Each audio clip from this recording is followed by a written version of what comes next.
उत्तराखंड का बहुचर्चित अंकिता भंडारी हत्याकांड एक बार फिर सुर्खियों में है। सोशल मीडिया पर उर्मिला सनावर के एक वीडियो और ऑडियो सामने आने के बाद मामले में कथित वीवीआईपी को लेकर नई बहस छिड़ गई।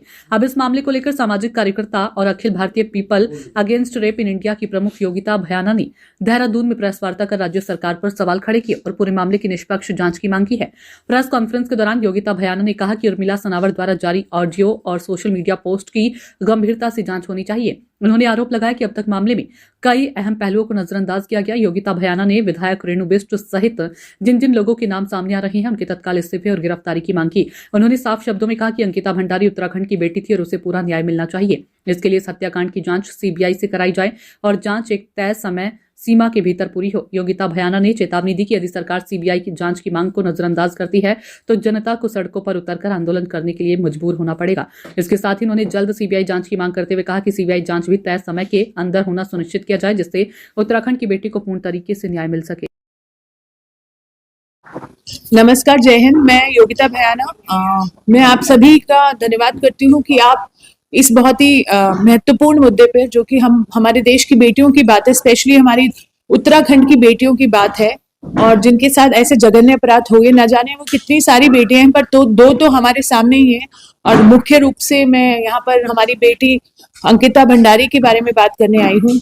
और जैसा कि आप सभी को वो केस मालूम है, जिस दिन ये केस हुआ और जब ये मीडिया में हाईलाइट हुआ, और हमने अपने सोशल मीडिया के हैंडल के थ्रू भी इसको काफी कोशिश की इसको आगे बढ़ाने की, क्योंकि बहुत ही विभत्स तरीके से उस बच्ची के साथ बर्ताव हुआ, उसे मार दिया गया।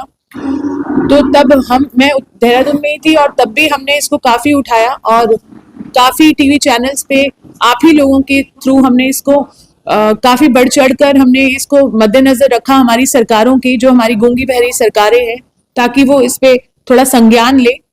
पर हमारा दुर्भाग्य ये रहा कि संज्ञान अच्छे तरीके से लेने के लिए कि न्याय बेटी को मिले, उसकी विपरीत उन्होंने काम किए। और उन्होंने जिस तरह से उस दिन भी हम यहाँ थे जब वो बुलडोजर वाली कार्रवाई हुई, तो तथ्यों को मुझे बहुत शुरू से बताने की यहाँ पर जरूरत नहीं है। मुझे नहीं लगता हम में से कोई भी ऐसा यहाँ है जो इस बेटी के तथ्यों को नहीं जानता है।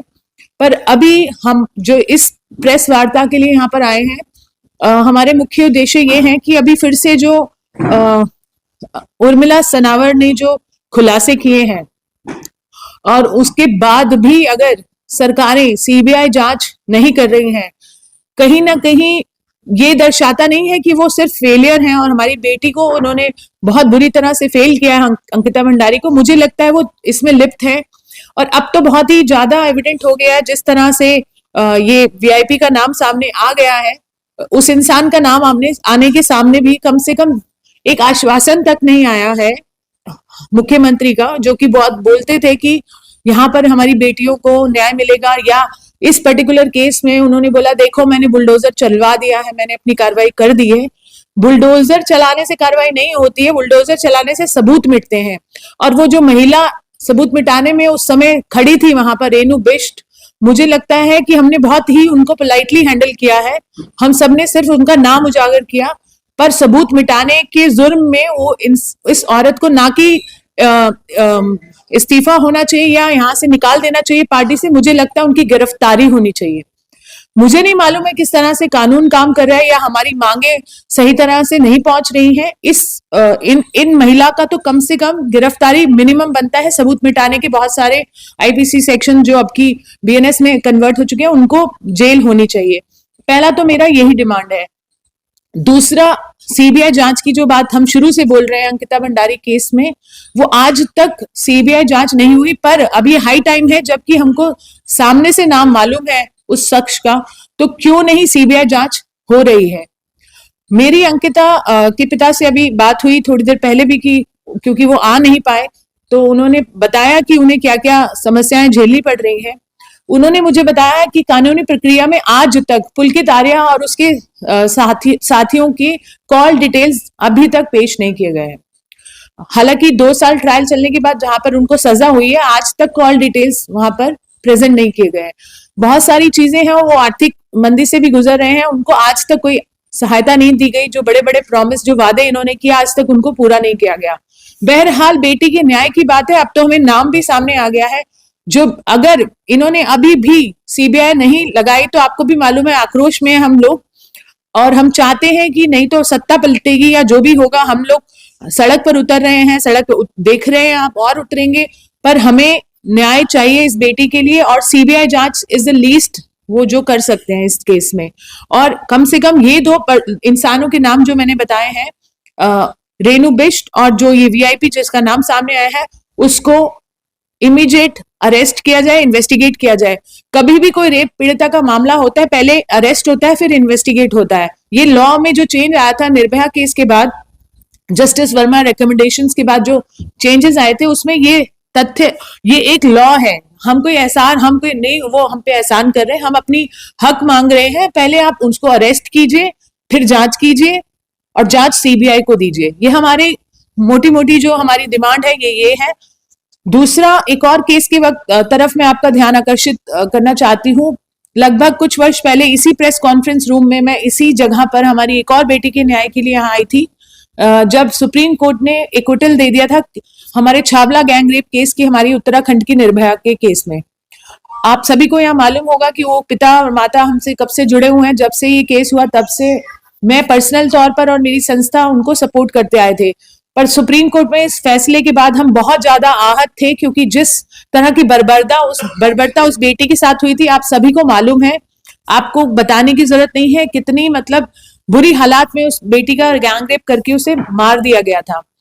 उस केस में ओपन एंड शट केस था और उसमें लोअर कोर्ट ने फांसी दी, हाई कोर्ट ने फांसी दी, सुप्रीम कोर्ट ने फांसी को आजीवन कारावास न करते हुए उल्टा एक्विटल कर दिया। हम लोग सोच रहे थे कि अगर आजीवन कारावास भी करेंगे तो हम बहुत आंदोलन करेंगे, पर उन्होंने तो सीधा उन्हें बाइज्जत बरी कर दिया। बाहर आते ही एक आरोपी ने एक और हत्या, एक मर्डर कर दिया। हमने बहुत ज्यादा गुहार लगाई सुप्रीम कोर्ट में, हमारी सारी रेमेडीज हम खत्म कर चुके हैं, रिव्यू पिटिशन डाल चुके हैं। उसमें भी हम चाहते हैं कि एक नई सिरे से उसकी जांच हो, क्योंकि ये तो कंफर्म है कि उस बेटी का बलात्कार हुआ, पोस्टमार्टम में आया और उसकी हत्या की गई।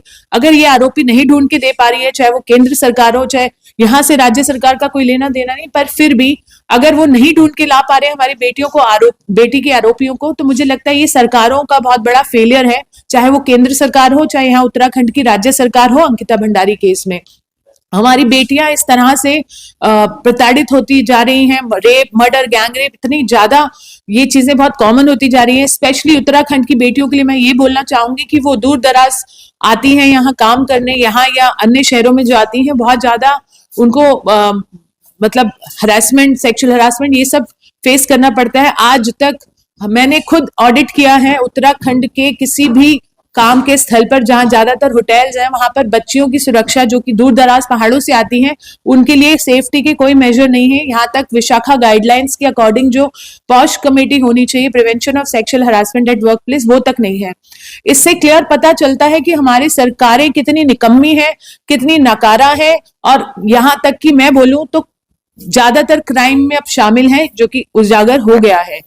एक बात और सामने आई है, उर्मिला जी का अकाउंट हैक कर लिया गया है। वो अभी 2 दिन से अंडरग्राउंड है, या वो उनकी जान को खतरा है। हम चाहते हैं कि उनकी जान को भी जो खतरा बना हुआ है उसके लिए उनको सुरक्षा मिले। उन्होंने एक बहुत बड़ा काम किया है, ये इसको उजागर किया है, जो भी परिस्थितियों में किया है वो अलग बात है, पर उन्होंने इस चीज को सामने लाया तो उनकी सुरक्षा के लिए भी हमें हमारी जिम्मेदारी बनती है, और जो तथ्य उन्होंने बोले हैं उसके ऊपर कार्रवाई चाहिए। ये सिर्फ एक सोशल मीडिया पोस्ट समझकर इग्नोर करने वाली सरकारें अगर गूंगी बहरी हो गई हैं, तो उनको जगाने का काम हमारे जैसे एक्टिविस्ट करेंगे और हमारे जैसी जनता करेगी, आप जैसे मीडिया के भाई करेंगे।